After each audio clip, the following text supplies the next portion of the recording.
নমস্কার বন্ধুরা, আজকের ক্লাসে সকলকে স্বাগত। তো চলো শুরু করছি আজকের ক্লাস। দেখো, প্রথম প্রশ্ন কি রয়েছে?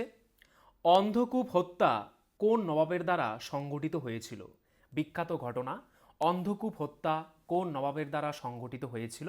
অ্যান্সারটি হয়ে যাবে অপশন বি, সিরাজ উদ্দৌলা।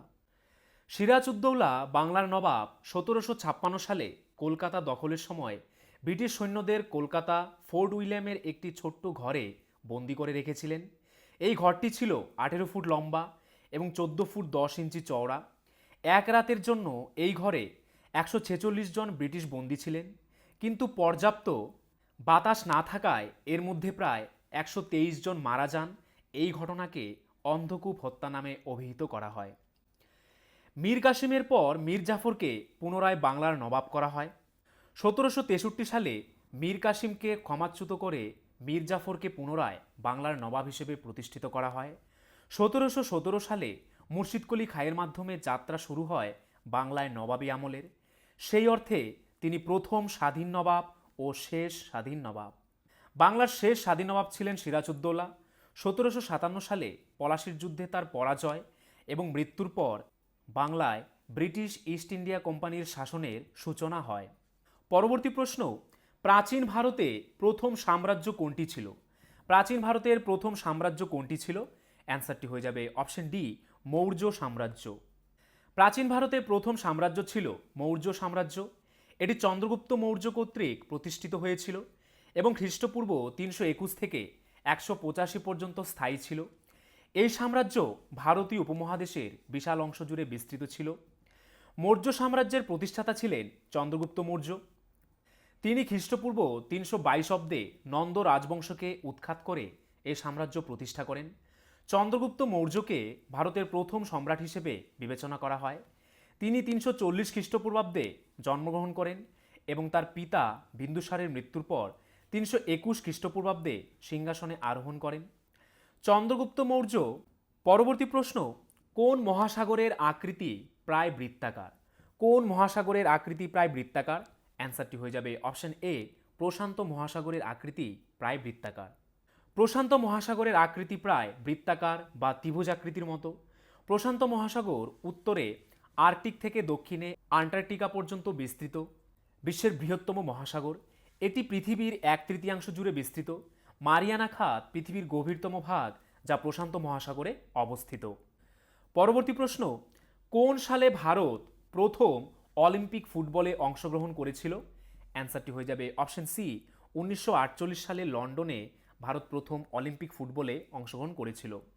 ভারত প্রথম অলিম্পিক ফুটবল খেলায় অংশগ্রহণ করে 1948 সালে। এর আগে ভারত অলিম্পিকে ফুটবল দল পাঠায়নি, কিন্তু 1948 সালের অলিম্পিকে 9টি ভিন্ন খেলায় অংশগ্রহণের জন্য 86 জন ক্রীড়াবিদকে পাঠিয়েছিল, যার মধ্যে ফুটবলও ছিল। 1948 সালের অলিম্পিকে ভারত 9টি ভিন্ন খেলায় অংশগ্রহণ করে, যার মধ্যে ফুটবলও ছিল। পরবর্তী প্রশ্ন, কোন পুরস্কারকে এশিয়ার নোবেল পুরস্কার বলা হয়? কোন পুরস্কারকে এশিয়ার নোবেল পুরস্কার বলা হয়? অ্যান্সারটি হয়ে যাবে অপশন বি, রামন ম্যাগসেসে পুরস্কারকে এশিয়ার নোবেল পুরস্কার বলা হয়। রামন ম্যাগসেসে পুরস্কার, যা এশিয়ার নোবেল পুরস্কার হিসেবেও পরিচিত, এটি একটি বার্ষিক ফিলিপাইনের প্রাক্তন রাষ্ট্রপতি রামন ম্যাগসেসের স্মরণে প্রতিষ্ঠিত। এটি মূলত সম্প্রদায়ের নেতৃত্ব, সরকারি পরিষেবা, জনস্বাস্থ্য এবং সংস্কৃতির ক্ষেত্রে উল্লেখযোগ্য অবদানের জন্য দেওয়া হয়। পরবর্তী প্রশ্ন, নিম্নোক্ত কোন প্রাণীটিকে জীবন্ত জীবাশ্ম বলা হয়? নিচের কোন প্রাণীটিকে জীবন্ত জীবাশ্ম বলা হয়? অ্যান্সারটি হয়ে যাবে অপশন সি, পেরিপেটাসকে। জীবন্ত জীবাশ্ম বলা হয় এমন প্রাণী বা উদ্ভিদকে যা দীর্ঘদিন ধরে একই রকম রয়েছে এবং যাদের জীবাশ্ম পূর্বপুরুষদের সাথে খুব বেশি পার্থক্য নেই। এর উদাহরণ হলো পেরিপেটাস, ঘোড়ার নালের কাঁকড়া, কোয়েলাকান্থ এবং কিছু উদ্ভিদ যেমন জিঙ্কগো এবং সাইকাস। পরবর্তী প্রশ্ন, ভারতে প্রথম ইংরেজ কোম্পানি কোনটি ছিল? ভারতে প্রথম ইংরেজ কোম্পানি কোনটি ছিল? অ্যান্সারটি হয়ে যাবে option A, east Indian company. British east India company প্রতিষ্ঠিত হয়েছিল 1600 সালে 31শে ডিসেম্বর। 1600 তারিখে ইংল্যান্ডের রানী প্রথম এলিজাবেথ এই কোম্পানিকে একটি রাজকীয় সনদ প্রদান করেছিলেন। এই সনদ কোম্পানিকে পূর্ব ও দক্ষিণ পূর্ব এশিয়া এবং ভারতের সাথে বাণিজ্য করার একচেটিয়া অধিকার দিয়েছিল। পরবর্তী প্রশ্ন, পৃথিবীর উচ্চতম বিল্ডিং কোনটি? পৃথিবীর উচ্চতম বিল্ডিং কোনটি? অ্যান্সারটি হয়ে যাবে অপশন বি, বুর্জ খলিফা। বিশ্বের উচ্চতম ভবনের নাম বুর্জ খলিফা। বুর্জ খলিফা বর্তমানে পৃথিবীর গগনচুম্বী অট্টালিকা বা উচ্চতম ভবন, যা 4 জানুয়ারি 2010 তারিখে উদ্বোধন করা হয়েছে। এটি আরব আমিরাতের দুবাই শহরে অবস্থিত। এটি দুবাই টাওয়ার নামেও পরিচিত। নির্মাণকালে এর বহুল প্রচারিত নাম বুর্জ দুবাই থাকলেও উদ্বোধনকালে নাম পরিবর্তন করে বুর্জ খলিফা রাখা হয়। এটির উচ্চতা 828 মিটার। পরবর্তী প্রশ্ন, কিসের বয়স নির্ণয়ের জন্য রেডিও কার্বন ডেটিং পদ্ধতি ব্যবহার করা হয়? কিসের বয়স নির্ণয় করার জন্য রেডিও কার্বন ডেটিং পদ্ধতি ব্যবহার করা হয়? অ্যান্সারটি হয়ে যাবে অপশন ডি, জীবাশ্মের বয়স নির্ধারণের জন্য। রেডিও কার্বন ডেটিং পদ্ধতি প্রধানত জৈব পদার্থের বয়স নির্ধারণের জন্য ব্যবহার করা হয়। এটি বিশেষ করে সেই সব বস্তুর বয়স নির্ধারণের কাজে লাগে যা একসময় জীবন্ত ছিল, যেমন গাছ, প্রাণী এবং মানুষের দেহাবশেষ। পরবর্তী প্রশ্ন, কোন পর্বত ভারতকে দুটি ভাগে বিভক্ত করেছে? কোন পর্বত ভারতকে দুটি ভাগে বিভক্ত করেছে? অ্যান্সারটি হয়ে যাবে অপশন বি, বিন্ধ্য পর্বত। বিন্ধ্য পর্বতমালা হলো সেই পর্বত যা ভারতকে উত্তর এবং দক্ষিণ অংশে ভাগ করেছে। এই পর্বতমালা প্রায় সমগ্র মধ্য ভারত জুড়ে বিস্তৃত এবং এর দৈর্ঘ্য 1050 কিলোমিটার। এটি উত্তর ভারতকে দক্ষিণ ভারত থেকে আলাদা করেছে। পরবর্তী প্রশ্ন, নেটোর সদস্য সংখ্যা কত? নেটোর সদস্য সংখ্যা কত? অ্যান্সারটি হয়ে যাবে অপশন ডি, 32। নেটোর সদস্য সংখ্যা হচ্ছে 32। নেটোর বর্তমানে 32টি সদস্য দেশ রয়েছে। এর মধ্যে কয়েকটি হলো আলবেনিয়া, বেলজিয়াম, বুলগেরিয়া, কানাডা। পরবর্তী প্রশ্ন, ডিএনএর ডাবল হেলিক্স বা দ্বিতন্ত্রী মডেল কে প্রবর্তন করেন? অ্যান্সারটি হয়ে যাবে অপশন সি, ওয়াটসন ও ক্রিক। ডিএনএর ডাবল হেলিক্স বা দ্বিতন্ত্রী মডেল 1953 সালে জেমস ওয়াটসন এবং ফ্রান্সিস ক্রিক দ্বারা প্রবর্তিত হয়েছিল। এই মডেলটি ডিএনএর আণবিক গঠন ব্যাখ্যা করে এবং এটি বংশগতির ভিত্তি হিসেবেও পরিচিত। পরবর্তী প্রশ্ন, শিখদের সামরিক জাতিতে কে পরিণত করেছিল? শিখদের সামরিক জাতিতে কে পরিণত করেছিল? অ্যান্সারটি হয়ে যাবে অপশন বি, গুরু গোবিন্দ সিং। শিখদের সামরিক জাতিতে গুরু গোবিন্দ সিং পরিণত করেছিলেন। তিনি 1699 সালে খালসা নামক একটি সামরিক ও ধর্মীয় দল গঠন করেন, যা শিখদের একটি শক্তিশালী এবং সুশৃঙ্খল জাতিতে রূপান্তর করে। এবার দেখো শিখদের বিভিন্ন ধর্মগুরু এবং কোন প্রথা চালু করে গেছেন। কি আছে প্রথমে? গুরু নানক, যিনি নানক পন্থ স্থাপন করেন। গুরু অঙ্গদ গুরুমুখী লিপি চালু করেন। গুরু অমরদাস, তিনি লঙ্গর ব্যবস্থা চালু করেন। গুরু রামদাস অমৃতসর শহর প্রতিষ্ঠা করেন। গুরু অর্জুন দেবকে জাহাঙ্গীর মৃত্যুদণ্ড দেন। গুরু হরগোবিন্দ রায় শিখকে সৈনিক জাতিতে তৈরি করেন। গুরু হর রায় ঔরঙ্গজেব তাকে মৃত্যুদণ্ড দেয়। গুরু গোবিন্দ সিং দশম পাতসার গ্রন্থ রচনা করেন। পরবর্তী প্রশ্ন, পৃথিবীর যমজ গ্রহ নামে পরিচিত কোন গ্রহ? কোন গ্রহকে পৃথিবীর যমজ গ্রহ বলা হয়? অ্যান্সারটি হয়ে যাবে অপশন সি, শুক্র গ্রহকে পৃথিবীর যমজ গ্রহ বলা হয়। বন্ধুরা, আরেকটি কথা, WBP constable, SI and KP constable অধ্যায়ভিত্তিক সেরা প্রস্তুতি নিতে আমাদের হোয়াটসঅ্যাপ নাম্বারে একবার হোয়াটসঅ্যাপ করে নাও। গণিত, ইংরেজি, জিকে, রিজনিং প্রত্যেকটা বিষয়ে একদম অধ্যায় ধরে ধরে বেসিক লেভেল থেকে একদম প্রথম থেকে ক্লাস করানো হবে। মাসিক কোনো বেতন নেই। পরীক্ষা পর্যন্ত সেরা গাইডেন্স পাবে নতুন সিলেবাস অনুযায়ী। Live class, recorded class plus PDF all পাবে। একবার পেমেন্ট করলেই যতদিন না চাকরি পাচ্ছ ক্লাস করতে পারবে। One time payment. 5 জন আলাদা আলাদা টিচার্সের মাধ্যমে তোমাদের প্রত্যেকটি সাবজেক্ট ধরে ধরে অঙ্ক একদম যারা কিছুই বুঝতে পারো না তাদের জন্য জলের মতো সহজ করে বুঝিয়ে দেওয়া হবে। আমাদের কলকাতা পুলিশের এসআইতে আমরা 95% হুবহু প্রশ্ন কমন দিয়েছি প্রমাণসহ। সেই কমনের প্রমাণ পেতে তোমরা জয়েন করে নাও আমাদের টেলিগ্রাম চ্যানেলে বেঙ্গলি নলেজ একাডেমিতে, লিঙ্ক ইন ডেসক্রিপশন। এটি আমাদের 7 নম্বর ব্যাচ। প্রথম 100 জন 30% ডিসকাউন্ট পাবে। প্রথম 100 জন 30% ডিসকাউন্ট পাবে। তাই ভাই, তোমার যদি একটি সিট এনি হাউ চাই, যেহেতু পশ্চিমবঙ্গ পুলিশ এবং কলকাতা পুলিশ দুটো ভ্যাকেন্সি বেরিয়েছে, তাই একটিতে না একটিতে কিন্তু তোমার হবেই এবার। যদি আমাদের কাছে প্রস্তুতি নাও, 95% হুবহু কমন দেওয়ার দায়িত্ব আমাদের। তোমরা শুধু পড়াশোনা করবে। তো প্রস্তুতি নিতে হলে কিন্তু স্ক্রিনে দেওয়া নাম্বারে একবার অবশ্যই হোয়াটসঅ্যাপ করে নাও। একদম বেসিক থেকে ধরে ধরে প্রথম থেকে সমস্ত ক্লাস করানো হবে। শুক্রকে পৃথিবীর যমজ গ্রহ হিসেবে বিবেচনা করা হয় কারণ এটির আকার এবং আকৃতি অনেকটাই পৃথিবীর সাথে মেলে এবং এটির গঠনও অনেকটা একই রকমের। পরবর্তী প্রশ্ন, ভারতের কোন নৃত্যকে পুনরুজ্জীবিত করেছিলেন রবীন্দ্রনাথ ঠাকুর? রবীন্দ্রনাথ ঠাকুর ভারতের কোন নৃত্যকে পুনরুজ্জীবিত করেছিলেন? অ্যান্সারটি হয়ে যাবে অপশন এ, মণিপুরী নৃত্যকে। রবীন্দ্রনাথ ঠাকুর মণিপুরী নৃত্যকে পুনরুজ্জীবিত করেছিলেন।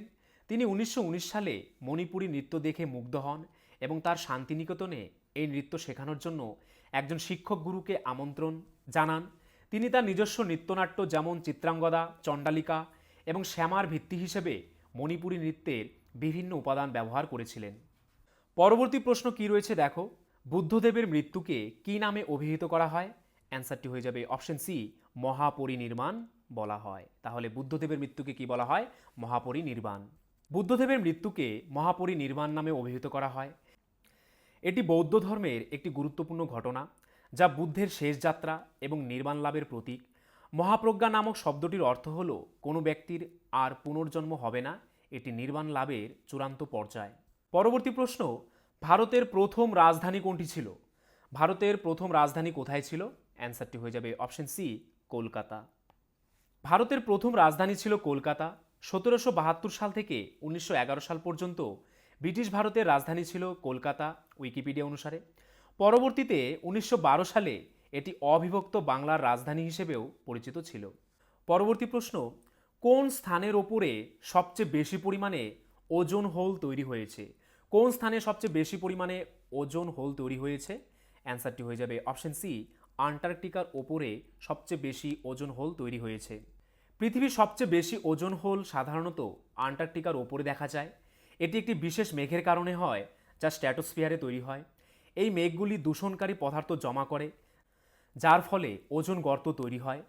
ওজোন স্তর পৃথিবীর বায়ুমণ্ডলের একটি গুরুত্বপূর্ণ স্তর। এটি প্রধানত স্ট্র্যাটোস্ফিয়ারের নিচের অংশে প্রায় 20 থেকে 30 কিলোমিটারের ওপরে থাকে। ওজোন স্তর সূর্যের ক্ষতিকারক অতিবেগুনি বিকিরণ থেকে পৃথিবীর পৃষ্ঠকে রক্ষা করে। পরবর্তী প্রশ্ন, বাস্তুতন্ত্রের অন্তর্গত কোন স্থানের উদ্ভিদ গোষ্ঠীকে কি বলা হয়? অ্যান্সারটি হয়ে যাবে অপশন বি, ফ্লোরা বলা হয়। বাস্তুতন্ত্রের অন্তর্গত কোন স্থানের উদ্ভিদ গোষ্ঠীকে ফ্লোরা বলা হয়। এটি একটি নির্দিষ্ট অঞ্চলে বসবাসকারী সব উদ্ভিদের সমষ্টিকে বোঝায়। ফ্লোরা শব্দটি সাধারণত কোনো এলাকার বা অঞ্চলের উদ্ভিদের তালিকা বা বর্ণন অর্থে ব্যবহৃত হয়। পরবর্তী প্রশ্ন, ভারতের কেন্দ্রীয় অর্থমন্ত্রক কত টাকার নোট অনুমোদন করে? অ্যান্সারটি হয়ে যাবে অপশন ডি, 1 টাকার নোট অনুমোদন করে। 22 নং অনুচ্ছেদের অধীনে রিজার্ভ ব্যাঙ্ক অফ ইন্ডিয়ার কাছে 1 টাকার নোট ব্যতীত বা ছাড়া বিভিন্ন মানের মুদ্রা নোট দেওয়ার একমাত্র অধিকার রয়েছে। 1 টাকার নোটটি অর্থমন্ত্রক জারি করে এবং এতে অর্থ সচিবের স্বাক্ষর রয়েছে এবং অন্যান্য নোটগুলিতে আরবিআইয়ের গভর্নরের স্বাক্ষর রয়েছে। পরবর্তী প্রশ্ন, আশ্বিনের ঝড় দেখা যায় কোন রাজ্যে? কোন রাজ্যে আশ্বিনের ঝড় দেখা যায়? অ্যান্সারটি হয়ে যাবে অপশন সি, পশ্চিমবঙ্গ রাজ্যে। আশ্বিনের ঝড় প্রধানত পশ্চিমবঙ্গে দেখা যায়। এই ঝড়ের অন্য নাম হলো সাইক্লোন বা ঘূর্ণিঝড়। যেহেতু এই ঘূর্ণিঝড়গুলি সাধারণত আশ্বিন মাসে দেখা যায়, তাই এটি আশ্বিনের ঝড় নামে পরিচিত। এই ঝড়ের কারণে পশ্চিমবঙ্গ, বাংলাদেশ এবং উত্তর পূর্ব ভারতের বিভিন্ন অঞ্চলে ভারী বৃষ্টিপাত হতে দেখা যায়। এবার দেখো বিভিন্ন ঝড় এবং তাদের নামকরণকারী দেশ। প্রথমে কি রয়েছে? সিত্রাং ঝড়ের নাম দিয়েছে থাইল্যান্ড। মোকা বা মোচা ঝড়ের নাম দিয়েছে ইয়েমেন। বিপর্যয় ঝড়ের নাম কে দিয়েছে? বাংলাদেশ। হামুন ঝড়ের নাম ইরান। রোমাল ঝড়ের নাম ওমান। বুলবুল ঝড়ের নাম দিয়েছে কোন দেশ? পাকিস্তান। বায়ু ঝড়ের নাম দিয়েছে ভারত। আমফান ঝড়ের নাম দিয়েছে কোন দেশ? থাইল্যান্ড। নিসর্গর ঝড়ের নাম দিয়েছে বাংলাদেশ। পরবর্তী প্রশ্ন, সবচেয়ে বেশি মিষ্টি প্রাকৃতিক শর্করা কোনটি? সবচেয়ে বেশি মিষ্টি প্রাকৃতিক শর্করা কোনটি? অ্যান্সারটি হয়ে যাবে অপশন বি, ফ্রুক্টোজ।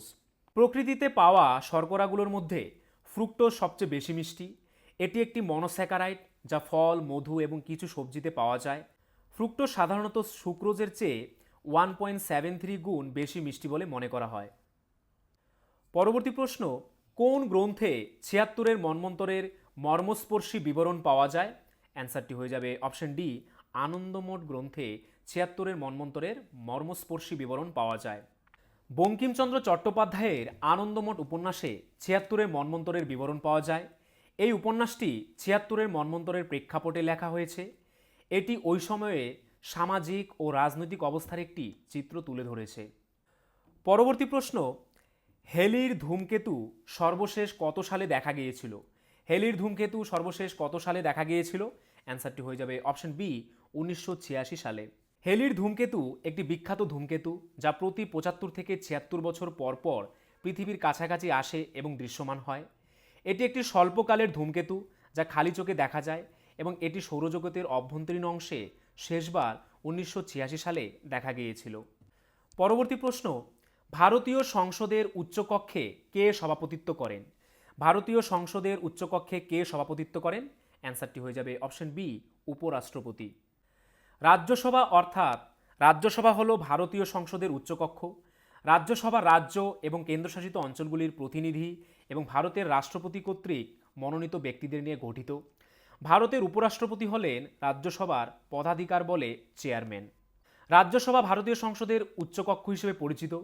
ভারতীয় সংবিধানের ৮০ নং ধারাতে রাজ্যসভার সর্বাধিক সদস্য সংখ্যা ২৫০ হিসেবে রাখা হয়েছে, যার মধ্যে ১২ জন রাষ্ট্রপতি দ্বারা মনোনীত হন এবং ২৩৮ জন রাজ্য এবং ২টি কেন্দ্রশাসিত অঞ্চলের প্রতিনিধি। ভারতের উপরাষ্ট্রপতি পদাধিকার সূত্রে রাজ্যসভার সভাপতি বা চেয়ারম্যান হিসেবে দায়িত্ব পালন করেন। পরবর্তী প্রশ্ন, কোন অঙ্গ থেকে রেনিন খরিত হয়? কোন অঙ্গ থেকে রেনিন খরিত হয়? অ্যান্সারটি হয়ে যাবে অপশন ডি, বৃক্ক থেকে রেনিন খরিত হয়। রেনিন নামক এনজাইমটি বৃক্ক থেকে খরিত হয়। এটি বৃক্কের জুক্সটাগ্লোমেরুলার কোষ নামক বিশেষ কোষ থেকে নিঃসৃত হয়, যা রক্তে অ্যাঞ্জিওটেনসিনোজেনকে অ্যাঞ্জিওটেনসিন 1-এ রূপান্তর করতে সাহায্য করে। রেনিন নিঃসরণের হার নিয়ন্ত্রণ করে রক্তচাপ এবং সোডিয়াম পানি ভারসাম্য। পরবর্তী প্রশ্ন, বিনয় বাদল দীনেশ কোন দলের কর্মী ছিলেন? বিনয় বাদল দীনেশ কোন দলের কর্মী ছিলেন? অ্যান্সারটি হয়ে যাবে অপশন এ, বেঙ্গল ভলেন্টিয়ার্স দলের কর্মী ছিলেন। বিনয় বসু, বাদল গুপ্ত এবং দীনেশ গুপ্ত এই তিনজনই বেঙ্গল ভলেন্টিয়ার্স দলের কর্মী ছিলেন, যা নেতাজি সুভাষচন্দ্র বসু দ্বারা পরিচালিত ছিল। ১৯৩০ সালের ৮ই ডিসেম্বর তারা রাইটার্স বিল্ডিংয়ে প্রবেশ করে কারা মহাপরিদর্শক এস সিম্পসনকে হত্যা করে। পরবর্তী প্রশ্ন, এশিয়ার বৃহত্তম মরুভূমি কোনটি? এশিয়ার বৃহত্তম মরুভূমি কোনটি? অ্যান্সারটি হয়ে যাবে অপশন সি, গোবি মরুভূমি। এশিয়ার বৃহত্তম মরুভূমি হল গোবি মরুভূমি। এটি চীন ও মঙ্গোলিয়ার মধ্যে বিস্তৃত এবং এর আয়তন প্রায় ১,২,৮০,০০০ বর্গ কিলোমিটার। গোবি মরুভূমি একটি শীতল মরুভূমি এবং এটি বিশ্বের ৬ষ্ঠ বৃহত্তম মরুভূমি। এবার দেখো পৃথিবীর কিছু উল্লেখযোগ্য মরুভূমি এবং তাদের অবস্থান। সাহারা মরুভূমি কোথায় অবস্থিত? উত্তর আফ্রিকা। সিম্পসন মরুভূমি উত্তর আফ্রিকা। কালাহারি মরুভূমি দক্ষিণ আফ্রিকা। থর মরুভূমি ভারত ও পাকিস্তান। গোবি মরুভূমি চীন ও মঙ্গোলিয়া। গ্রেট ভিক্টোরিয়া মরুভূমি কোথায় অবস্থিত? অস্ট্রেলিয়ায়। কিজুলকুম মরুভূমি পশ্চিম এশিয়া। আটাকামা মরুভূমি কোথায় অবস্থিত? চিলি ও পেরুতে। পরবর্তী প্রশ্ন, কোন সন্ধিগত মৌলকে তরল অবস্থায় পাওয়া যায়? অ্যান্সারটি হয়ে যাবে অপশন সি, পারদ। পারদ হচ্ছে এমন একটি সন্ধিগত মৌল যাকে তরল অবস্থায় পাওয়া যায়। পারদ হলো একমাত্র সন্ধিগত মৌল যা আদর্শ তাপমাত্রা এবং চাপে তরল অবস্থায় পাওয়া যায়। তারপর দেখো বিভিন্ন রাসায়নিক যৌগ এবং তাদের সংকেত। সোডিয়াম ক্লোরাইডের সংকেত কত? NaCl। ক্যালসিয়াম ক্লোরাইডের সংকেত CaCl2। ক্যালসিয়াম অক্সাইডের সংকেত CaO। ম্যাগনেসিয়াম ক্লোরাইডের সংকেত MgCl2। অ্যামোনিয়াম ক্লোরাইডের সংকেত NH4Cl। বেরিয়াম ক্লোরাইডের সংকেত BaCl2। পটাশিয়াম নাইট্রেটের সংকেত KNO3। পরবর্তী প্রশ্ন, ভারতে প্রথম আয়কর প্রবর্তন করেন কে? কে ভারতে প্রথম আয়কর প্রবর্তন করেন? অ্যান্সারটি হয়ে যাবে অপশন সি, জেমস উইলসন। কোষাগার পূরণের জন্য প্রথম আয়কর আইন 1860 সালে ফেব্রুয়ারিতে জেমস উইলসন দ্বারা প্রবর্তন করা হয়েছিল। এই আইনটি 1860 সালে 24শে জুলাই ভাইসরয়ের সম্মতি লাভ করে এবং তাৎক্ষণিকভাবে কার্যকর হয়। এটি 259টি ধারা সহ 21টি ভাগে বিভক্ত ছিল। এই ছিল আজকের ভিডিও। তোমরা যদি আমাদের চ্যানেলে নতুন হয়ে থাকো, আমাদের চ্যানেলটিকে অবশ্যই সাবস্ক্রাইব করে নোটিফিকেশন অল করে রাখবে। তার পাশাপাশি তোমরা যদি আমাদের পুলিশের ব্যাচে অ্যাডমিশন নিতে চাও, তাহলে আমাদের স্ক্রিনে দেওয়া নাম্বারে একবার এক্ষুনি হোয়াটসঅ্যাপ করে নাও। আর আজকের ভিডিওর যদি PDF পেতে চাও, তাহলে আমাদের টেলিগ্রাম চ্যানেলে জয়েন করে নাও, বেঙ্গলি নলেজ একাডেমি এই চ্যানেলে, যেটি এই ভিডিওর ডেসক্রিপশনে দেওয়া রয়েছে।